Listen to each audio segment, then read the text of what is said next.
বৃহস্পতিবার সকালে কিশোরগঞ্জের ভৈরবের একটি কফির দোকানে প্রেমিক পলাশ দাসের সঙ্গে দেখা করতে যায় ভুক্তভোগী ও স্কুল ছাত্রী। সেখানে মেয়েটিকে ধর্ষণ করা হয়। পুরো ঘটনার ভিডিও ধারণ করে পলাশের বন্ধু রাব্বি। পরে ভুক্তভোগীকে নিয়ে ঘুরতে যায় তারা মেঘনা রেল সেতু এলাকায়।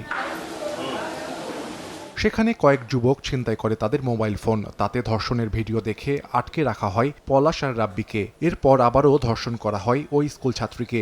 ঘটনাটি টের পেয়ে ছিনতাইকারীদের ধাওয়া করে আব্দুল্লাহ নামে একজনকে আটক করে থানায় সোপর্দ করেন স্থানীয়রা। তার দেয়া তথ্যে আটক করা হয় ছিনতাইকারী আরিয়ান সহ আরও 5 জনকে। এ ঘটনায় ধর্ষণ ও পর্নোগ্রাফি আইনে 10 জনের বিরুদ্ধে মামলা করে ভুক্তভোগীর পরিবার। সেই মামলায় গ্রেফতার দেখানো হয় ছিনতাইয়ের পর ধর্ষণের ঘটনায় জড়িত 6 জন সহ মেয়েটির কথিত প্রেমিক পলাশ এবং তার 2 বন্ধুকে।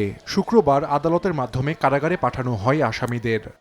নগদে 500 টাকা বা তার বেশি পেমেন্টে পেতে পারেন ঢাকায় জমিসহ 20 কোটি টাকার পুরস্কার। যে মোবাইলে তার অনৈতিক কার্যকলাপ বিষয়গুলি যে ভিডিও করেছিল সেগুলি আমরা সেই মোবাইলটি আমরা উদ্ধার করতে পেরেছি এবং আসামি 9 জনকে গ্রেপ্তার করেছি আর একজন পলাতক আছে, সেটাও গ্রেপ্তারের চেষ্টা অব্যাহত আছে। ডাক্তারি পরীক্ষার জন্য ভুক্তভোগীকে নেওয়া হয়েছে কিশোরগঞ্জে ভিকটিম সাপোর্ট সেন্টারে। সময় সংবাদ, ভৈরব।